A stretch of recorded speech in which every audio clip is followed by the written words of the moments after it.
Chapter 16. Montana. So that's all that was taken? Sergeant Purdy asked suspiciously, looking around the little store and sniffing. A smell like bad meat lingered in the air, faint but definite enough to someone who'd been raised on a farm. Purdy shrugged mentally. He wasn't the health department. That's it, the manager of the Quick Mart said. He was a middle-aged man wearing his pajama top as a shirt.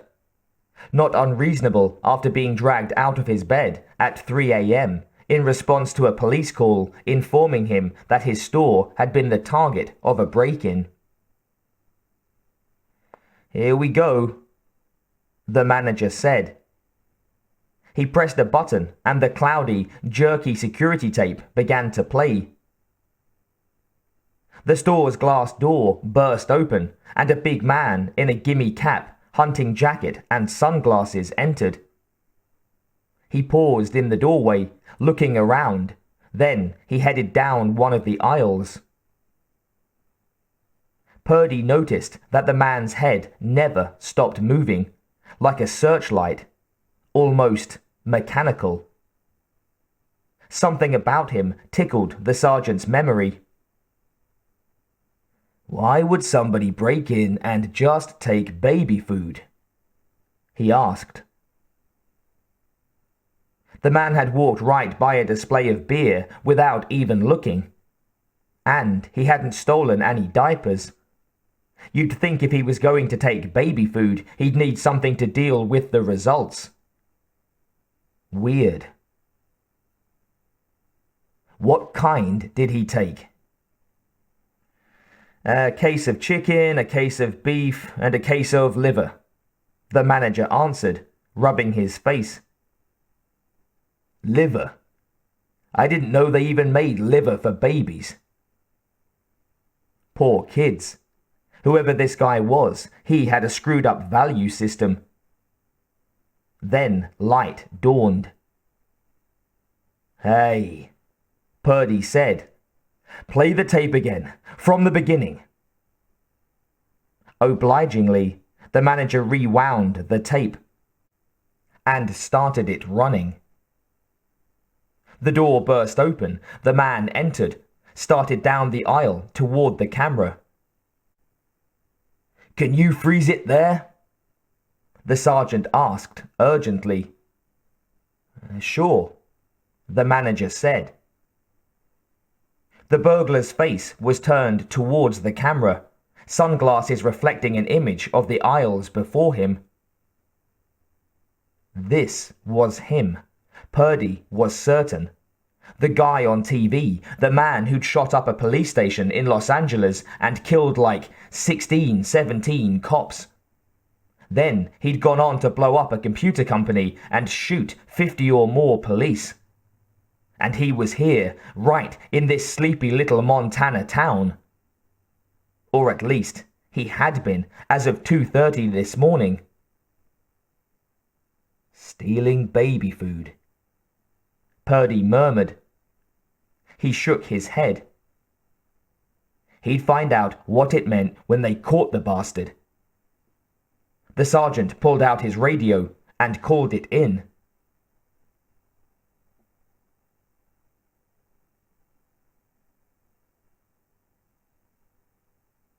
Utah. Alyssa anxiously awaited the arrival of the representative of Turbine Transport with the Black Hawk. It was taking longer than she'd expected, and as the day grew later, she became more concerned. Just after noon, she decided it would be wise to employ the damaged Terminator on its way down from Montana. It could easily be diverted to New Mexico, thus ensuring that at least one of them could be on hand when von Rossbach, and possibly John Connor himself, was taken into custody. How soon can you be there? She asked. The Terminator checked its position via satellite and cross-checked with a commercial mapping program. It quickly estimated that it would be at the Big B diner by 5:30 p.m. if it kept to the speed limit. Alyssa was not pleased. She'd hoped to have someone there in the early afternoon. But it wasn't advisable to speed and risk attracting police attention. "Very well," she sent. "Keep a low profile. Do not terminate anyone without my express permission.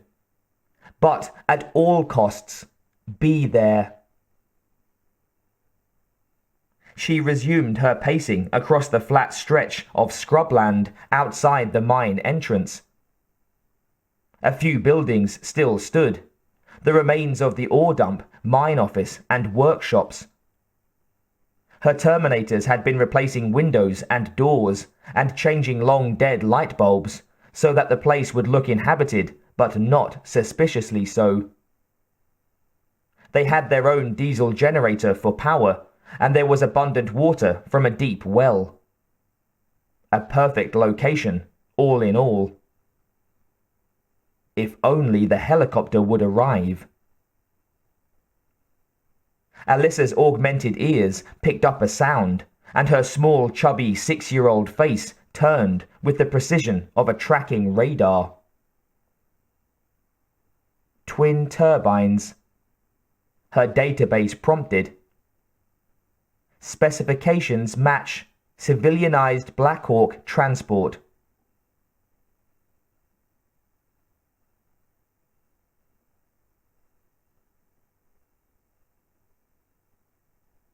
New Mexico desert.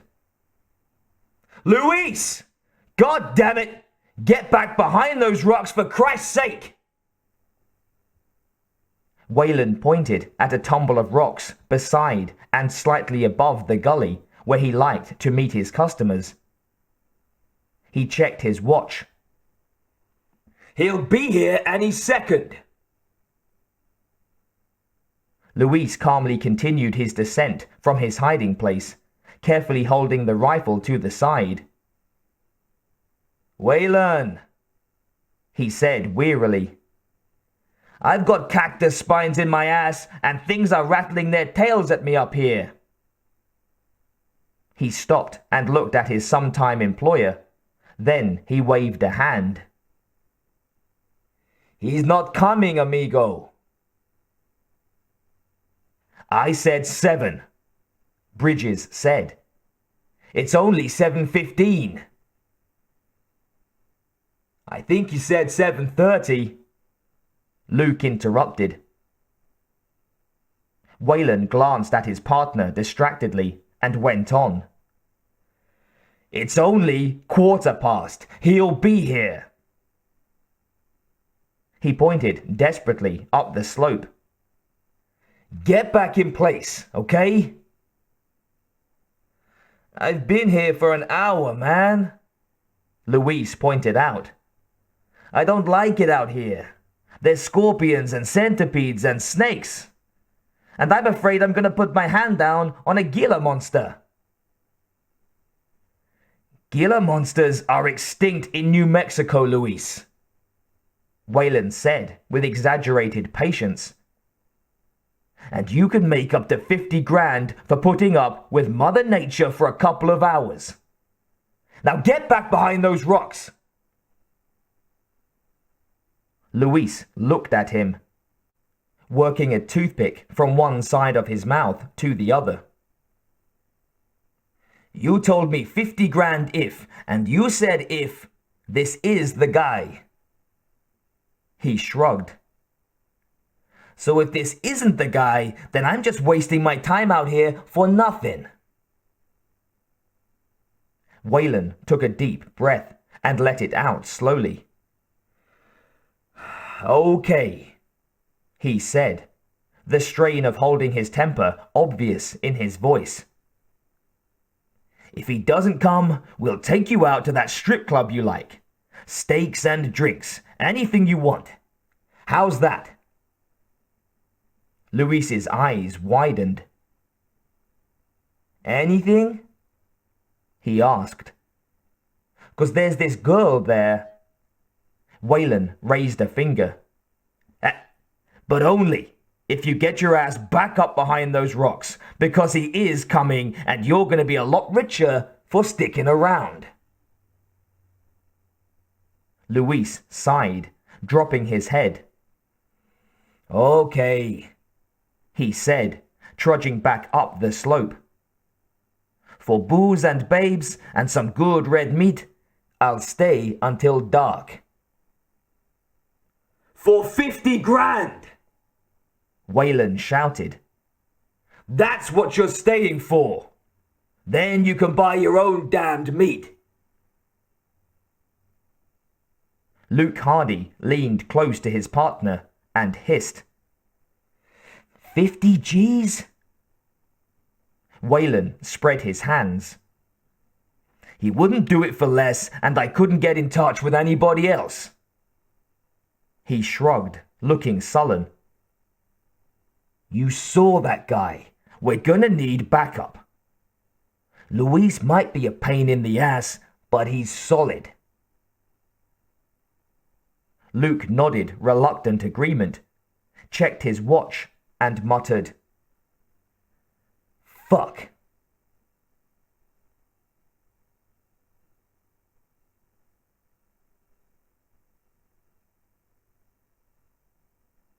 Big B Diner, New Mexico.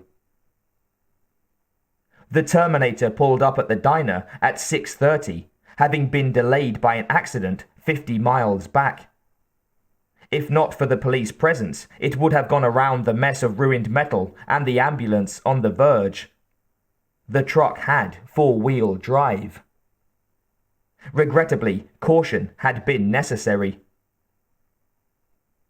It checked the parking lot and found it empty but for 2 cars. An acceptable risk, it decided. When it came inside, a plump, dark-haired woman was leaning on the counter, reading a magazine. She looked up, half smiling, and said a friendly, Hey. She straightened, looking him over, and seemed to recognize him. If you're looking for Wayland or Luke, she said, they're probably already at the gully. Couldn't you find it? I couldn't find it. It agreed, not moving from the doorway. It shrugged, a gesture meant to be reassuring. The woman chuckled. Let me draw you a map, honey. She picked up a pad of paper and, tearing off a piece, began scribbling. Just before you turn off, she said, there's a highway sign and a whole bunch of yucca plants all together. Maria drew a picture of a yucca plant, just in case the stranger didn't know what one looked like. He had a slight foreign accent, so that seemed likely. Finishing, she held it out to him. There you go, she said aloud. He came forward to take it, and with him came a wave of stench, like rotting meat, making her gag. Maria fell back, her hand over her mouth. She hadn't been wearing her glasses as she read, so she got her first good look at the man's face at his approach. His skin was waxy looking, and it was shredding in places to show the raw flesh beneath. Here and there was the glint of what had to be bone. Mike! She shrieked, scuttling behind the counter towards the kitchen door. The T-101's orders were to keep a low profile, but this was now impossible. It had also been ordered not to terminate humans without permission. It would probably be best to remove this human from this location. Perhaps you'd better show me the place, the Terminator said, starting forward. The kitchen door burst open, and a middle-aged Hispanic man came through, holding an enormous knife. "Hey!" he shouted as Maria cowered behind him. "You leave her alone!" Then he, too, saw and smelled the stranger, and his jaw dropped. The Terminator reacted, as it always did, to a threat. Grasping the man's knife arm, it threw him across the diner. Mike went through the windows and landed in the parking lot with a bone-jarring thud. "Don't hurt him!" Maria cried as the Terminator turned to follow his victim through the window. I'll show you where it is!" The Terminator looked at the man lying in the parking lot and estimated his probable condition. Several large bones were broken. From the position of the body, the pelvis and the right thigh bone at the very least. The man wouldn't be calling for help any time soon. Possibly never. It had no intention of hurting the human any further. It had, after all, been ordered not to terminate anyone. Its intention had been to move the body inside, out of sight. But if leaving him alone would gain the female's cooperation, it decided it would do so.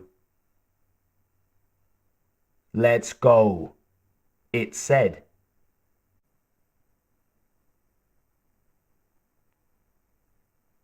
"Just the one guy up behind the rocks," John said at last, taking another scan around the stretch of Ario bottom beneath them.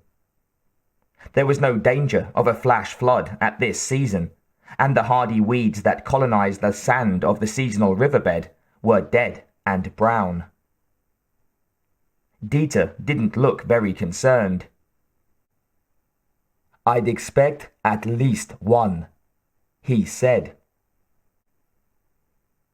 Moving with surprising grace for a man so large, he pushed himself backward to where he wouldn't stand out on the horizon, then stood and walked down the steep side of the hill. John looked over his shoulder at von Rossbach with a slightly annoyed glance, then took one last look through the binoculars at the gunrunners, and followed him. "Well, I don't like it," he said. "I'm not crazy about it myself," Dieter said, "but it's not unreasonable. They don't know us, and I might have gotten their name and my friend's name from a dozen different places and just put them together in a lucky guess." John shoved the binoculars back in their case. "So we're just going to walk in there knowing there's a guy with a gun on us?" Dieter lowered his sunglasses and looked at him over the top. "I thought maybe you could get into a good position yourself and hold a gun on their guy." "Now you're talking," John said with a grin, visibly relieved.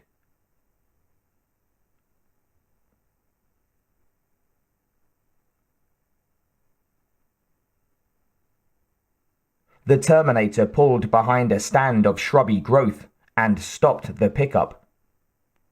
Maria, her eyes streaming from the stench as much as from fear, pulled her hands away from her face and looked around.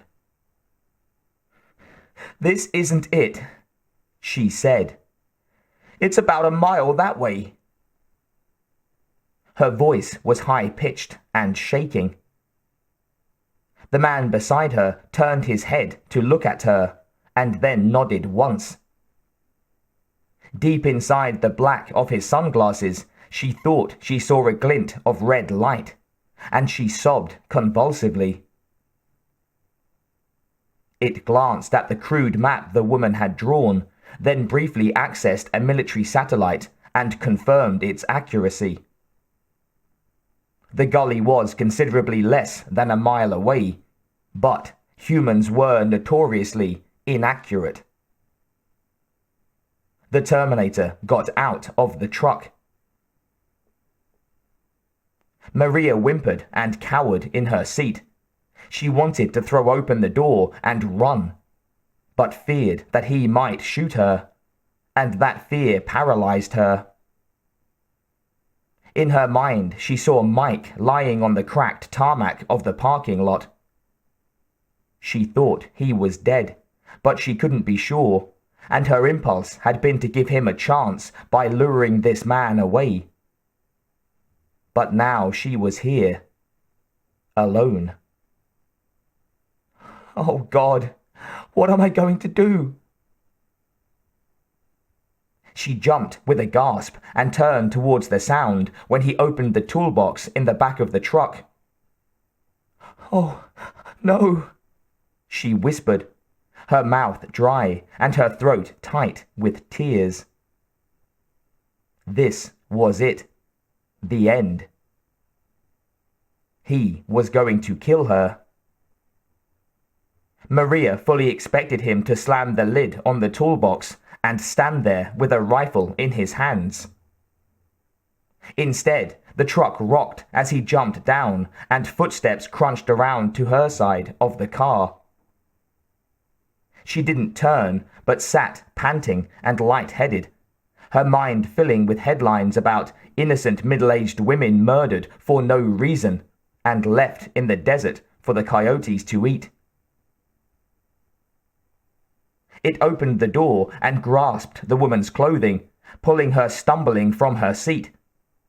Then it shoved her towards the back of the truck. "Get up," it said.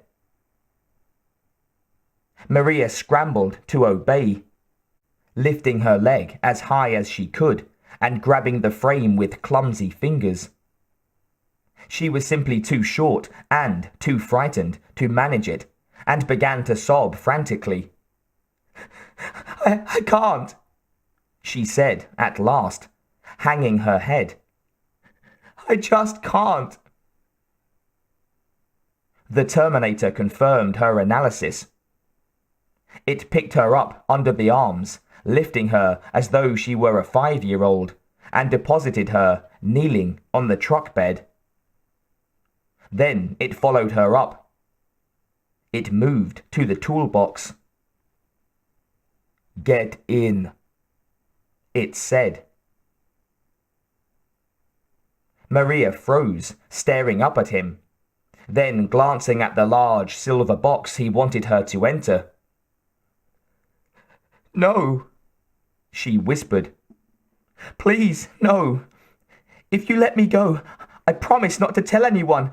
I swear. Please let me go. Please." It relayed a quick report to Alyssa, then asked for permission to terminate this human. Alyssa relayed its position and the position of the gully to the team in the Black Hawk, then considered its request.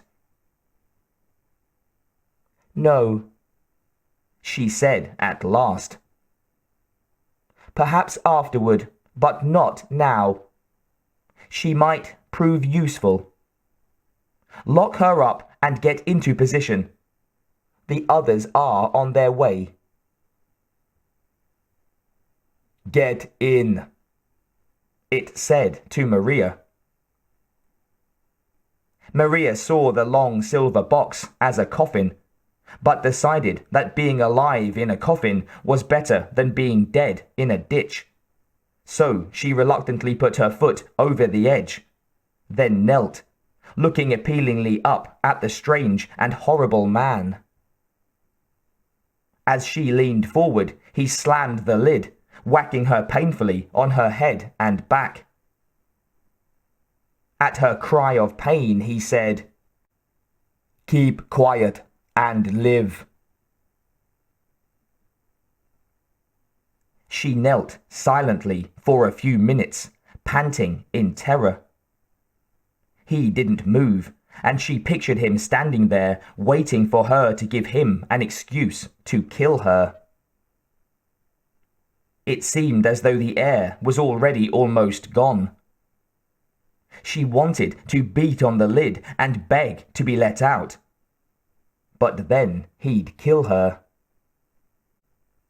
Biting her lip, she told herself that she was imagining that she was smothering. Then she heard him thread a lock through the staple and snap it shut. Maria couldn't help it. She began to weep in earnest, pleading with him, even as she felt him leap down from the truck, making the bed shake, and heard his footsteps move away. "Don't leave me!" she screamed.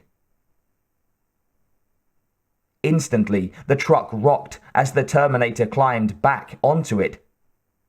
It struck the lid with something, and she felt the metal give, the sudden inward bump digging into her back. "Be quiet," it said. Maria held her breath, and after a moment, the man went away. She squirmed around so as to be comfortable as possible.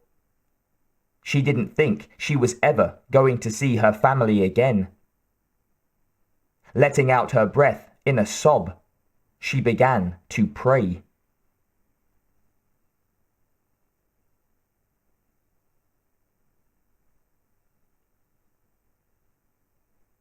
The two sector agents looked at each other. There was absolutely nothing in von Rossbach's files to indicate that he would do this sort of thing. Why would he kidnap and brutalize a fat, middle-aged woman? They couldn't imagine. Yet they'd seen it with their own eyes. Agent McGill checked in with the project pilot, asking how to proceed. "When you're certain that no one is nearby or watching, let the poor woman out. Then bring her here for debriefing." "Roger that," McGill said. He went back to scanning the area.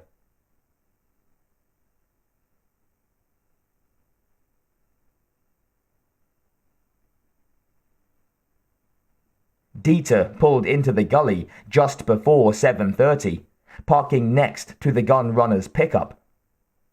He almost laughed at the relieved expressions on the faces of Bridges and Hardy. Then, instinctively, he wondered why they were so relieved. Maybe they were just desperate for cash, but then again, maybe John was correct and they were planning something dirty. Though why they would, before the money came into it, was beyond him. "Where y'all been, buddy?" Wayland asked with a grin. "We thought you were gonna be here at 7. Dieter took off his sunglasses and looked at him in surprise. "You said 7:30. He lifted his hands and shrugged. "It's 7:30. "Told ya," Luke said, and nudged his partner. Wayland glared at him, then turned to Dieter with a smile. "Anyways, you're here. Come and see what we got." He led von Rossbach over to the trunk of his car, lifted up a false bottom, and unzipped a protective covering. "Dust gets into everything here, if you're not careful," Wayland said with a smile. "You're welcome to try out any of these you like." Dieter was impressed at the change in Wayland, from good old boy to professional salesman, as well as relieved. That folksy charm got old fast. He was also impressed by the variety and quality of the goods offered, even though he'd known that Doc wouldn't steer him wrong. Still, some of this stuff was brand new and barely available to legitimate buyers. Reaching into the trunk, he picked up a Barrett and worked the action. Putting it to his shoulder, he checked the sight. Not light, but easy enough to use, and with enough punch to put down a Terminator. He noted several pieces that he wanted to purchase and started to ask about prices.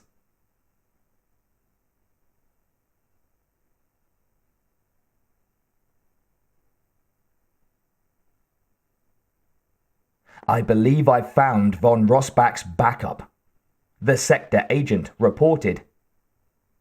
"A skinny guy with a Car-15 aimed at the meeting place.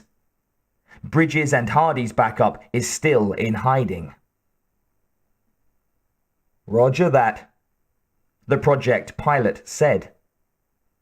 "Hold your position. We'll just stand by and wait for Mr. Bridges to make his move.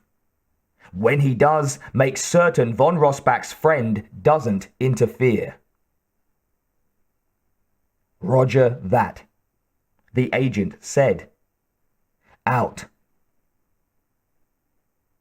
The project pilot felt a spurt of excitement at the report. It had to be John Connor out there. At least he hoped it was. The reward for bringing him in would be immediate and very tangible. He smiled. Life was good. He and his team had been in the area since noon. They'd checked out the gully and planted microphones in several spots, as well as a couple of video cameras. There'd been ample documentation of this bust. And since there were 7 agents to manage it, the recordings should make good theatre.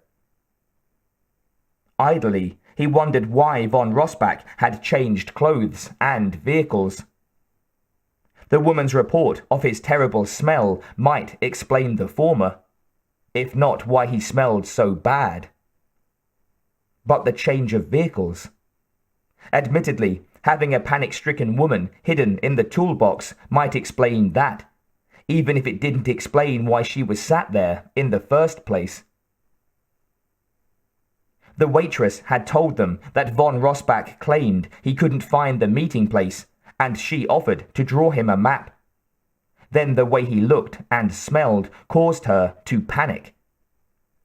The cook had come rushing to her aid, and von Rossbach had thrown him through a window. The project pilot could believe that. The former agent was both huge and muscular, as well as specially trained. They'd sent paramedics to the diner, and the cook was in pretty bad shape. Scary. The strange thing was, he'd kidnapped the woman because he needed her to show him to the meeting place. But if that was true, then how had he managed to conceal a car and change of clothes nearby? And why? Maybe von Rossbach had plain just gone nuts. His behavior this evening was certainly crazy. Suddenly, the Austrian's abrupt departure from the sector seemed to put him under a cloud. Maybe he hadn't left so much as been asked to leave. The project pilot shook his head. They'd find out when they had the man in custody. If the problem was a mental breakdown, well, the sector took care of their own. But if von Rossbach had gone rogue, well, again, the sector took care of their own.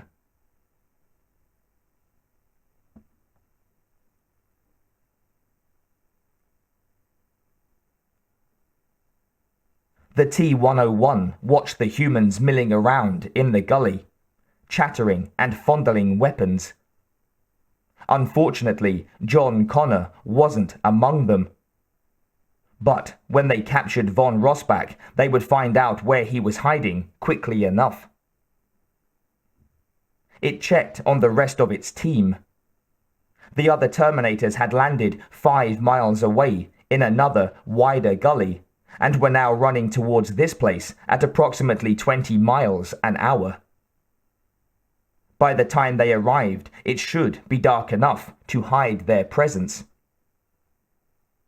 For now, it marked time, and watch the humans it would kill.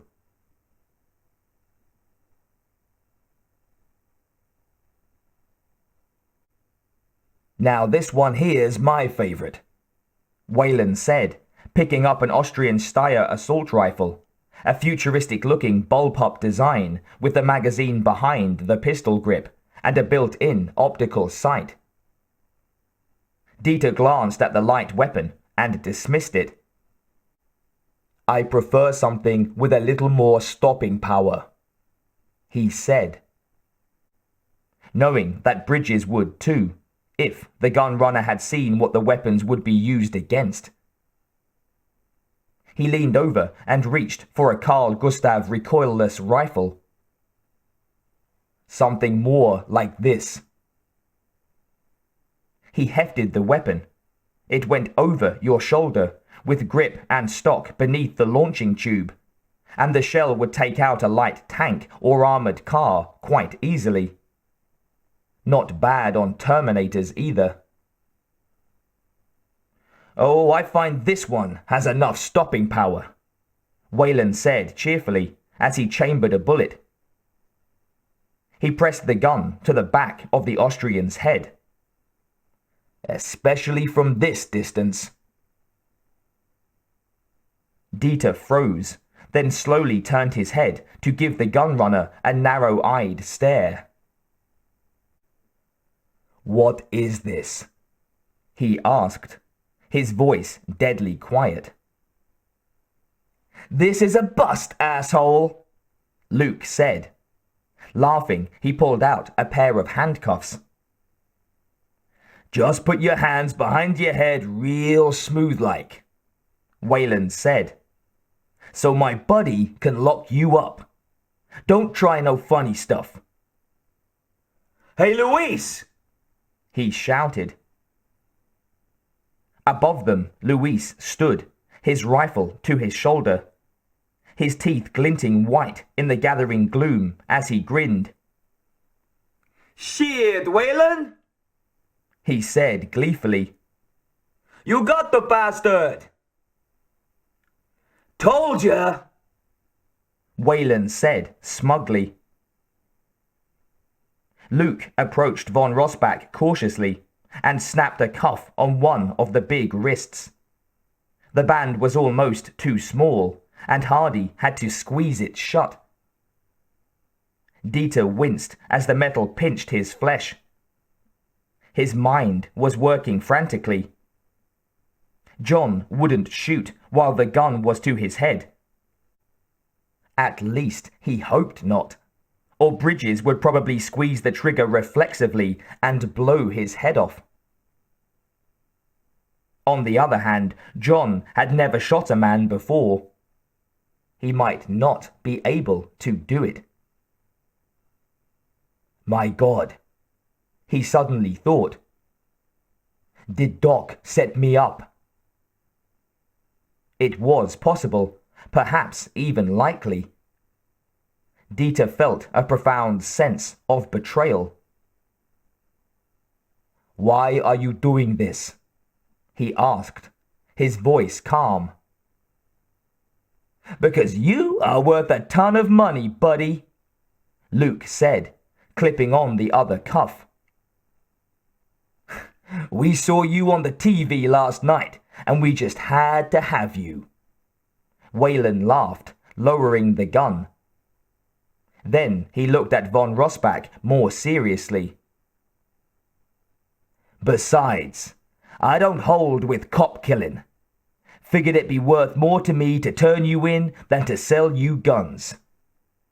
Man in my business never knows when he's gonna need a favor, and arresting you is gonna buy me a hell of a lot of favors.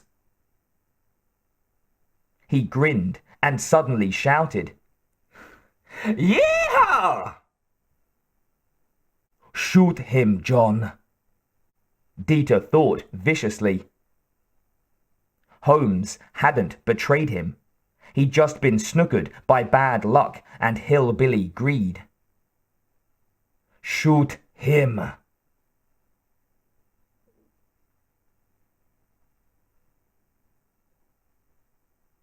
I knew it, John thought. He cradled the rifle into his shoulder and waited for the right moment. Don't move, a voice said from behind him. John stiffened, then slowly began to turn his head. Don't turn around, the voice said, sounding bored. Turning around is moving. Don't move until I tell you to move. Don't do anything unless I tell you. We don't want to make any mistakes here. Somehow John didn't think the voice went with Good Old Boys Incorporated down in the gully, so he obediently froze. Behind him he heard furtive movement. More than one person. We have taken the remote shooter prisoner, the voice said. Maybe, John thought. Okay, slowly now. Put the rifle down at arm's length in front of you, then push yourself away from it. Moving slowly, John complied, gently laying the rifle down. Then putting his palms against the ground, he shoved himself backward. Again, the voice demanded. John complied, then waited. Okay, stand up slowly, hands up, then turn around. He rose and turned to find himself confronting two men dressed in black, their faces darkened. They wore night vision goggles with the works turned up on their foreheads until it was dark enough for them to be useful, which should be any moment now. Both held FN-90 submachine guns on him and watched him warily. Commandos of some type, obviously, and just as obviously not connected with Bridges and Hardy, hick gun runners. Maybe they were some kind of special police unit. The FN-90 was new and a hot armor-piercing round. Hello, John said. Who are you? We're the guys who ask the questions, kid. You're the guy who answers them and does what he's told. Now that we know who everybody is, put your hands on your head, fingers locked. The man paused, and for the first time, John noticed the earpiece and microphone, though he'd surmised they must have them. You didn't announce to the guy standing next to you that you'd taken a prisoner. Yes, sir, the man said to the air. Come on, he said to John. We're moving in. John glanced over his shoulder and saw nothing had changed down in the gully. Dieter was still in handcuffs. The gun runners were still slapping each other on the back. Just keep your hands on top of your head and walk, the talker said. On our way, he said into the microphone.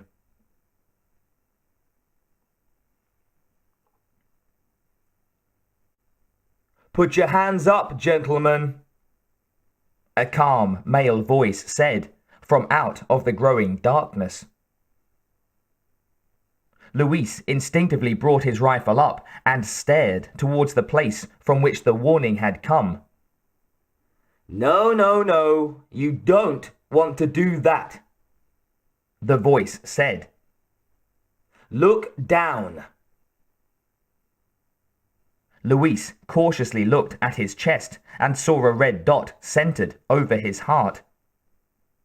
Luke and Waylon immediately raised their hands, and Luis dropped the gun as if it was suddenly red hot. Thank you very much, the voice said. Footsteps sounded, coming in from every direction, and the gun runners and von Rossbach looked around to spot the spokesman. Don't look so worried, Dieter, the voice said. We know you're in restraints. Sully? Von Rossbach said in tones of disbelief. A compact individual with greying dark hair walked down into the gully.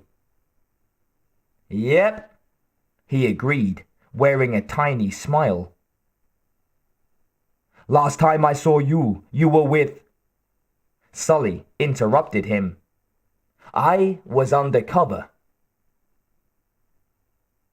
They looked at each other for a moment, and Dieter shook his head slightly, trying not to grin. Then I guess it's a good thing I let you go. Yeah, Sully said sarcastically. Straight down. Thanks. Looking around as his team disarmed the prisoners. You can put your hands down now, gentlemen. Who the hell are you? Wayland demanded. He glanced from von Rossbach to the black-clad man. This guy is my prisoner. You have no right to take him from me. Those are my handcuffs on him, and the reward is mine. It certainly is, Mr. Bridges, Sully agreed. You might say we're just saving you a few steps so that you can start celebrating that much sooner. Oh yeah? Luke said, his eyes moving nervously over the silent men holding guns on him. I don't see no money around here. How do we know we can trust you? Sully looked at Dieter, a cynical smile curving one corner of his mouth. You'd think he had a choice, wouldn't you? Then he turned back towards the gun runners. He slipped his hand under his vest, reached into his breast pocket, and extracted a check, which he held out to them. Wayland and Luke glanced uncertainly at each other. Sully tilted his head and shook the check at them teasingly. You don't want it? He asked. Hey, I'll be glad to put it back in the kitty. There's never enough money around for fighting crime, you know? Wayland reached out and grabbed the check, unfolded it as Luke glanced from Sully to the check and back again. Amused, Sully reached out as though he was going to snatch it back. Bridges clutched it to his chest, and, as one, the two gun runners took a step back, wearing identically offended expressions. Sully laughed and then turned serious. You know, boys, there are some who'd say that I don't need to give you anything at all, since you're out here committing a crime. What crime? Wayland demanded indignantly. We're apprehending a felon.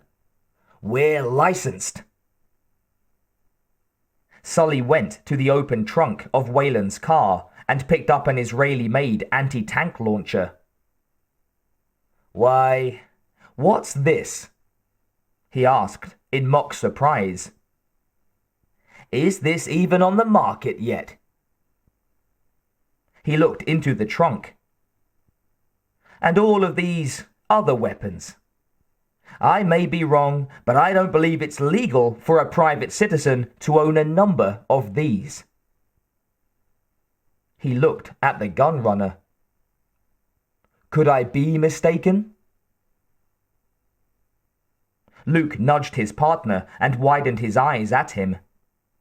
Wayland frowned and nudged him back, hard enough to almost knock him off his feet. They're props, he said. We needed something to lure him out here where he couldn't hurt anybody. Von Rossbach and all the men in black looked at him for a moment. Then Sully turned to the big Austrian and they both grinned. "That's not bad," Sully said, turning back to Bridges. "But you didn't let me finish. See, this money isn't just a reward. It's a bribe to keep your mouth shut. You talk to anybody about what's happened here tonight, and you and your buddies are going to be spending a very long time in a very high-security prison." He looked at each of the three men in the eyes. "Am I understood?" The gunrunners nodded and shuffled, muttering unhappy agreement. "Good," Sully said happily. "Then you can go." The three men looked at him uncertainly for a moment, not moving. "Go!" Sully bellowed and slammed the trunk. Suddenly, he spun around and fell to the ground. "Hit the dirt!" Dieter yelled, throwing himself down. He rolled towards the car and hugged the side, looking into the darkness. Around him, men in black leapt aside, disappearing as if by magic. Waylon, Luke, and Luis huddled at the back of the car as Bridges dug out his keys and unlocked the trunk. "Get me out of these!" Dieter demanded. Luke looked at Waylon, who hesitated, then nodded.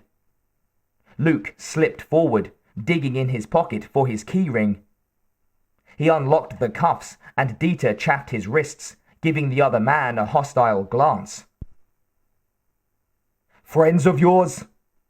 he asked, gesturing towards the darkness. Luke shook his head, then said, "No," softly. "We didn't tell anybody about this. Didn't want to give anybody else a cut." Von Rossbach grunted. "You'd better give me a gun then," he said, and began to work his way to the back of the car.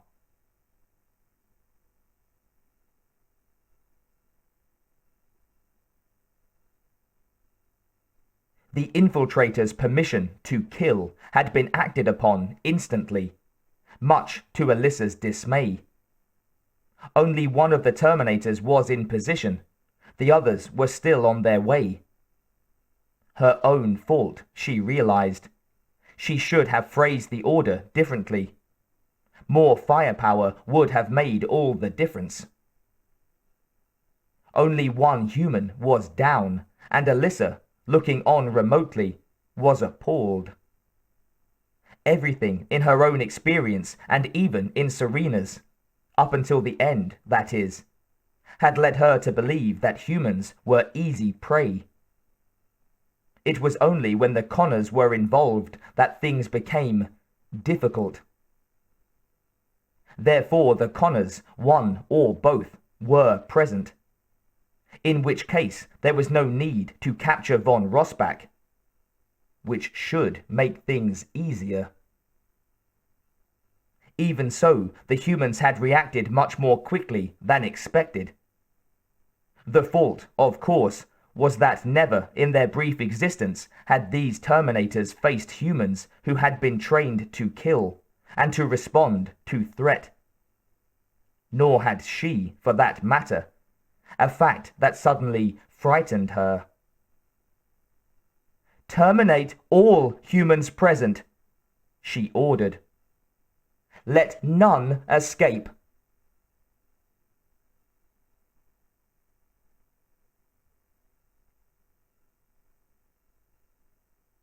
John led the two commandos over the gentle rise, just in time to see another black-clad man below them spin and fall. Instinctively, he fell to the ground. His captors followed suit. "Roger that," one of them said softly. I can't see anyone. Neither could John, but he was betting that the shooter had been in front of the man shot, and he watched that side of the landscape, frustrated by the almost total darkness. He glanced back at the gully. Only the civilians, if you could count Dieter as such, were huddled around the car, looking around anxiously. John assumed that meant there'd been no more shooting. Heck, John thought, this is the great Southwest. It might have been some fool out shooting bottles and cans a mile away. He turned towards his escorts and instinctively signed, "Quiet, someone's coming," indicating the direction by pointing with 2 fingers. The men lowered their night scopes and looked. "One man," one of them signaled. John could barely make him out. Then, off in the distance, he saw another hint of movement. Hardly even movement. Shadows among shadows. A clatter of small rocks, shapes trotting forward. Somewhere a coyote howled, distant and as cold as the stars winking into sight in the darkening sky. They're not exactly sneaking around out there, he thought. Then the hair stood up on the back of his neck. My God, it's them. Terminators. There was no mistaking that straightforward walk, that disregarded terrain and bullets equally. How many of them are there? 3, at least, he answered himself, counting the shooter. He alerted the commandos, pointing off towards the one he'd spotted. He could no longer see it. The desert was becoming as black as pitch. Clearly, these Terminators weren't in position yet, and John wondered why the attack had gone forward without them.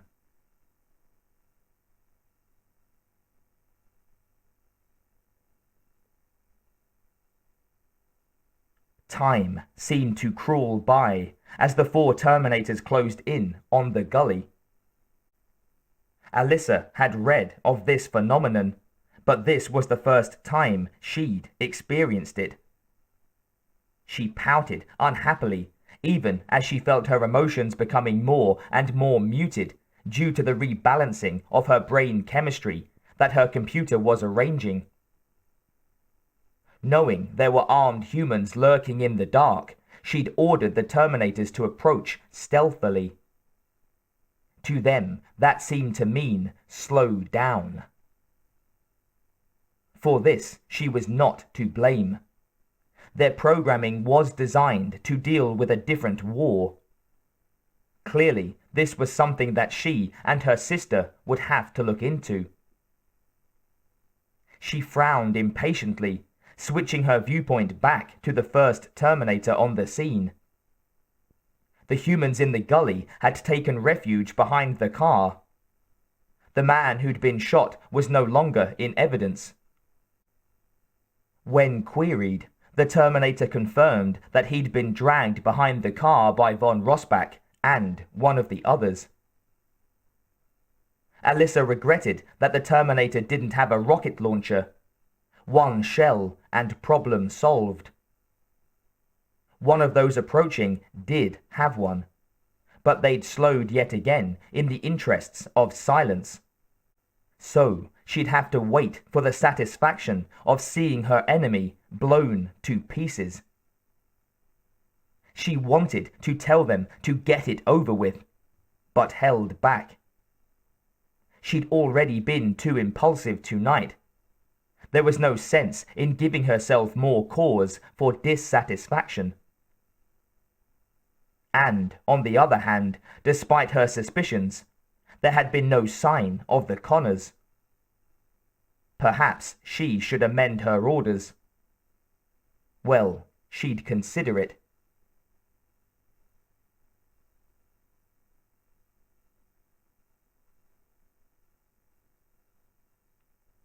The sector commandos had counted 4 men approaching and reported their positions to their fellows. All remained silent in the gully, and John surmised that someone had jumped the gun and was now holding back, waiting for reinforcements. That wasn't like a Terminator. Their method was to go straight for their target. Undirected, the shooter would have been down in that gully exchanging fire 10 minutes ago.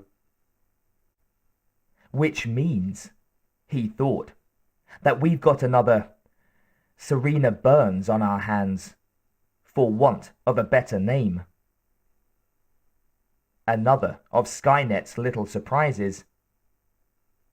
Maybe she's less experienced.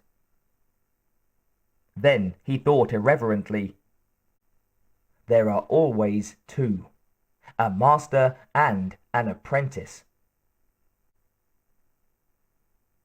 He watched the gully for movement, trusting the commandos to watch the approaching Terminators. He wanted badly to warn them what to expect, but knew better. He'd been here before. They'd find out soon enough. Let them keep their innocence a while longer. Perhaps, though. These guys are going to be very hard to stop, John said. Real hard. Like armored car hard. You won't believe me now, but keep it in mind. The black-clad gunmen gave skeptical grunts. John shrugged and looked back to the gully. He wondered why the 5 men huddled behind the dubious protection of the car didn't retreat to the rocks. At least rocks didn't explode when a rocket hit them.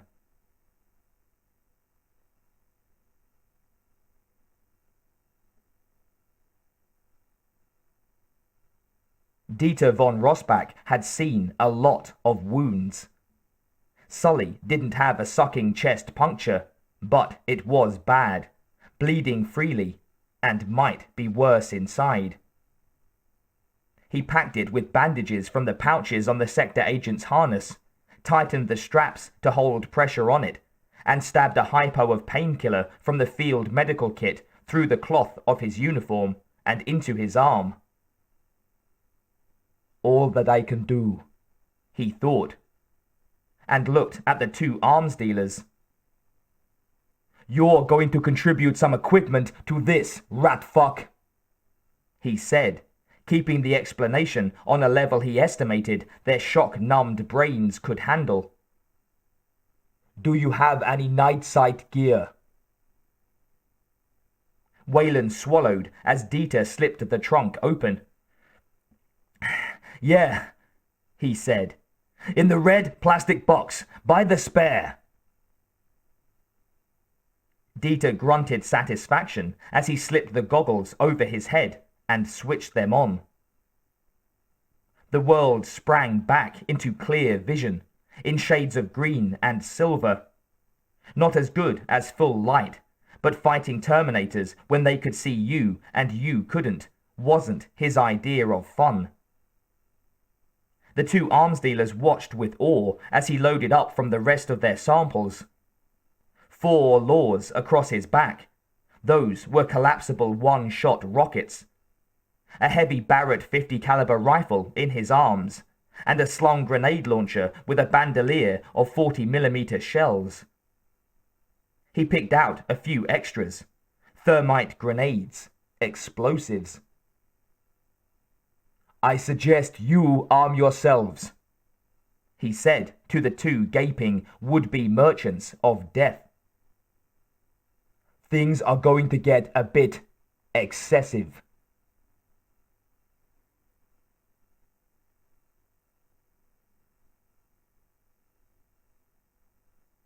Use your shotgun! Use your shotgun! John yelled, fighting back a surge of panic. One of the sector agents was staring incredulously as a Terminator sat up, its belly chewed to fragments of flesh, held together by blood-sodden cloth. The pistol in its hand came around again, and John winced as the back of the agent's head blew out in a shower of bone fragments and brains. The other black-clad man obeyed, unlimbering the longer weapon from his back and firing as fast as he could rack the slide of the battle shotgun.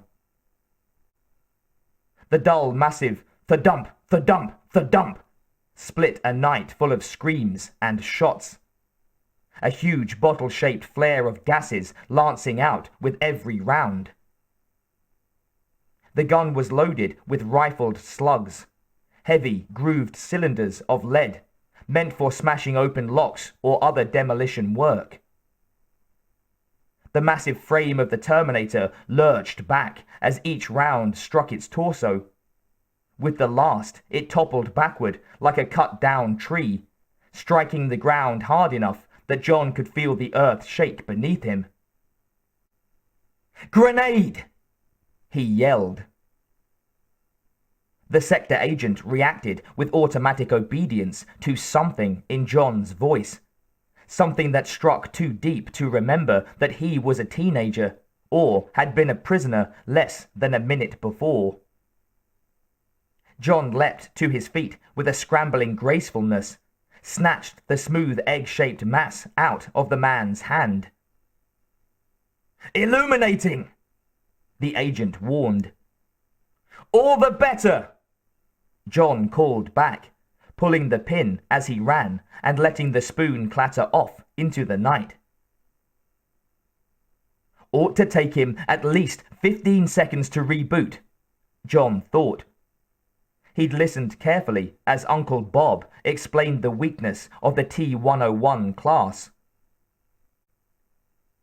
Sure enough, the massive limbs were just starting to stir as John reached the recumbent form, jammed the grenade into a hole blasted by one of the rifled slugs, jumped and slammed his heel down on it to drive it deep into the Terminator's bulky form. That gave him footing for a backward leap. He blessed the endless hours of practice that Sarah had put him through. Practice in every form of martial art she could find, and gymnastics as well.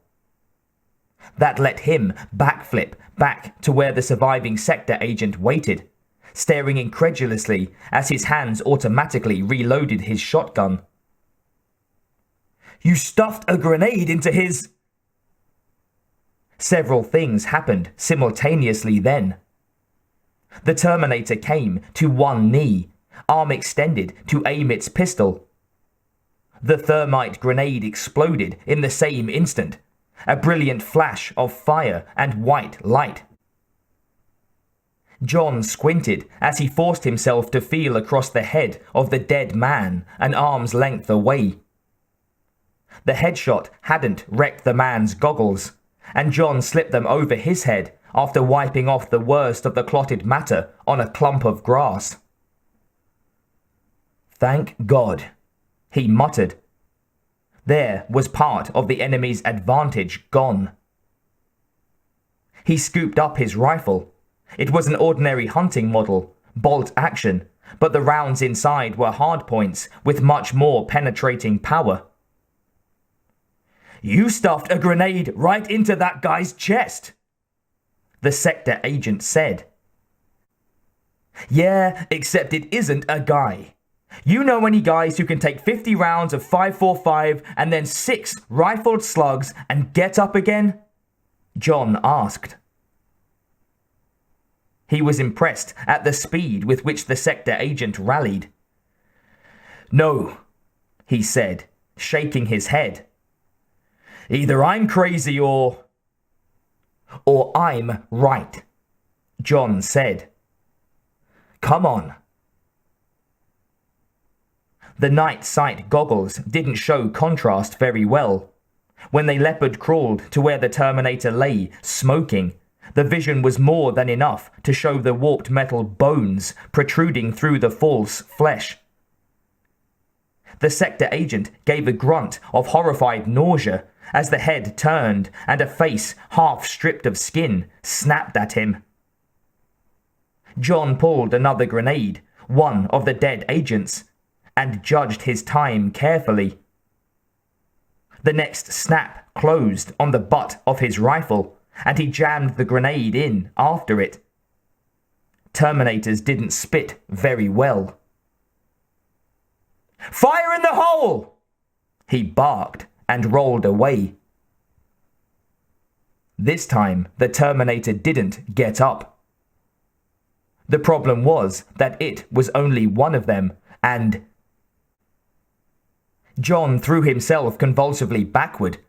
A hand like an axe slashed into the hard clay where he'd just been lying, burying itself wrist deep.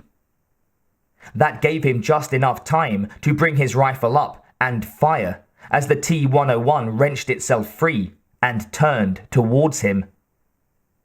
The round struck with unintentional precision in the right knee joint, and the machine fell. When it tried to rise again, the limb was locked. It lurched forward more slowly, eyes riveted on the priority target. Terminators were like that, one-track metal mines. The sector agent rose to his knees behind it and fired his shotgun again and again. A rippling blast of fire that outlined the hulking figure of the murder machine against the night like a strobing flashbulb. It toppled forward again, landing with an earthquake clamor. John scooted backward on his rear, firing as fast as he could work the bolt of his rifle. Rounds punched into the thing's arms and shoulders, but its eyes flickered and began to focus again. The sector agent was a man of resources. He came running up behind the prone machine and imitated John's tactic, buried the grenade with a stamping kick, and then hurtled across the reviving killer. He grabbed the younger man by the collar of his jacket, half dragging them back to the lip of the gully. "Down!" he shouted. "Whatever it is, it's got a thermite grenade up its..." Badoom! Another sheet of white flame, and the forward half of the Terminator's torso shot by them, tumbling down into the gully and grabbing at loose rocks and shallow-rooted bushes in an attempt to stop the slide. A huge slab of rock came free under its impact, followed it down, bounced, and landed atop it with a precision no intelligence could have produced. Sparks sizzled out from beneath it, and the outstretched hands clenched, quivered, went limp. "This isn't happening," the sector agent repeated to himself as he reloaded. "This isn't happening." "Unfortunately, it is," John whispered, and then cursed himself. Terminators had very sensitive auditory pickups, and they'd be looking for his voice print.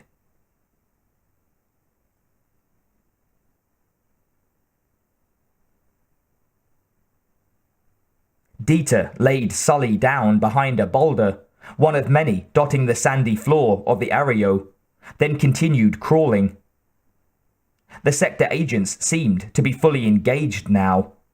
There were firefights going on around half the rim of the gully, the muzzle flashes giving the hole cut in the desert floor a weird flickering illumination, like an old-time silent movie. And if his hunch was right, the distance was a good 20 yards, but he could see the resemblance between the hulking figure that strode down the slope towards the arms dealer's car. It even moved a little like him, if you imagined Dieter von Rossbach as one of Romero's living dead. He got a whiff as it passed. If Romero had had scent sprays for one of his brain-eater flicks, that was the perfume they would have used. Uncertain voices cried out from behind the car, then screams of terror, and the flicker of 2 assault rifles being fired on full rock and roll auto. That made Wayland and Luke worse shots than they'd have been naturally, and only a half-dozen rounds struck the machine. It lurched, staggered, came on inexorably, pistol extended and cracking out one shot after another. Someone else, Luis probably, was firing more steadily and making better practice, until he stopped a round. Definitely Luis, Dieter thought. The voice screaming for its mother was in Spanish. The Terminator walked slowly forward, and its gun cracked 3 more times, making sure of the targets and making sure of its identification. That gave Dieter time enough to extend the fiberglass casing of a law and flip up the simple post and ring sight. Big mistake, he muttered, and squeezed the trigger. There was little recoil. The blare of the rocket motor lancing out behind him was a different matter, igniting weeds and sagebrush and pointing to him with a finger of fire. He threw the empty launcher aside and dove for cover, with rounds chewing up the dirt at his feet. Another finger of fire drove towards the Terminator. It had just enough time to turn and meet the 66mm shaped charge warhead with its face. The cone-shaped tube of explosive within detonated, turning its copper liner into a pencil of white-hot metal traveling at thousands of feet per second. The finger of incandescence was designed to punch through a tank's armor. The tungsten titanium steel alloy of the Terminator's skull was tough, but not that tough. The flame lance pierced it the long way, scrambling the delicate components of its CPU and memory systems into molten silicon as it went. The machine fell backward across the bodies of its victims. Dieter broke open the action of his grenade launcher, slipping in one of the fat shells and scanning around the edges of the gully. John should be... He blinked behind the night sight goggles as the front half of a Terminator shot over the lip of the Arroyo, trailing fire. It tumbled down the steep slope, bringing down a minor avalanche of stones with it, including a boulder the size of a small car, that fell free of the clay and landed on the machine's torso and skull with a clang audible even through the sounds of combat. "That's my boy," he muttered, and went to the near vertical slope with a scrambling ease that belied the 100-odd pounds of munitions draped around his body. Behind him, a streak of flame reached down towards the car. Someone else had a rocket launcher, and when it struck the car, the explosion was movie violent. Billy Bob and good old boy must have had some serious explosives in that vehicle, Dieter thought, as a huge pillow of hot air slapped him against the wall of the gully. When he looked back, only a crater remained of car, Terminator, and human bodies.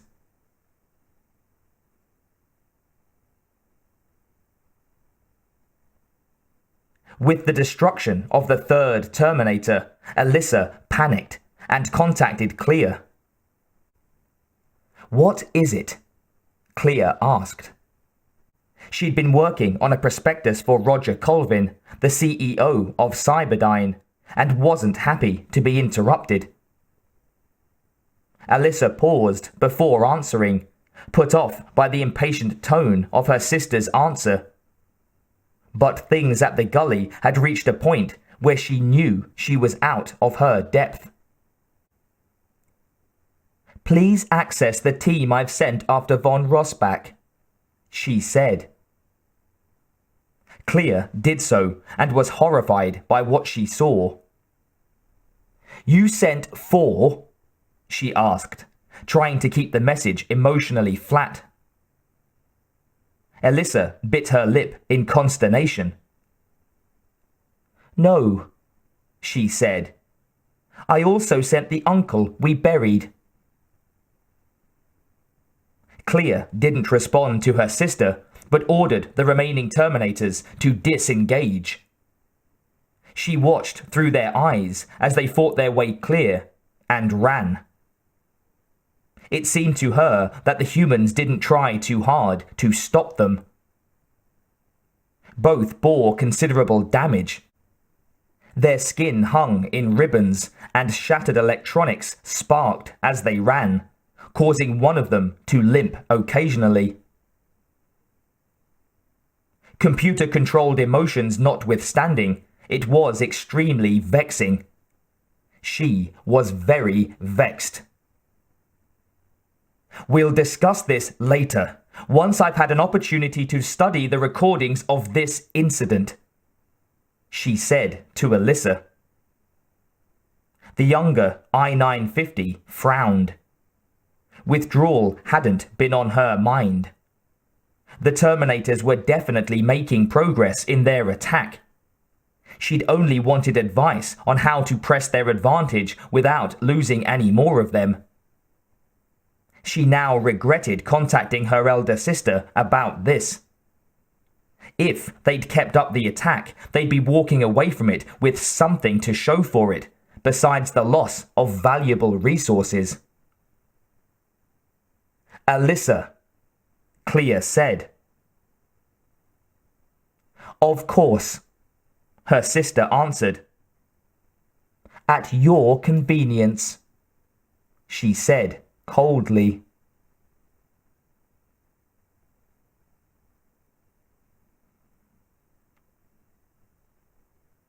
Sully was alive and conscious enough to watch as the living half of his team rolled the boulder off the remains of the machine, he decided.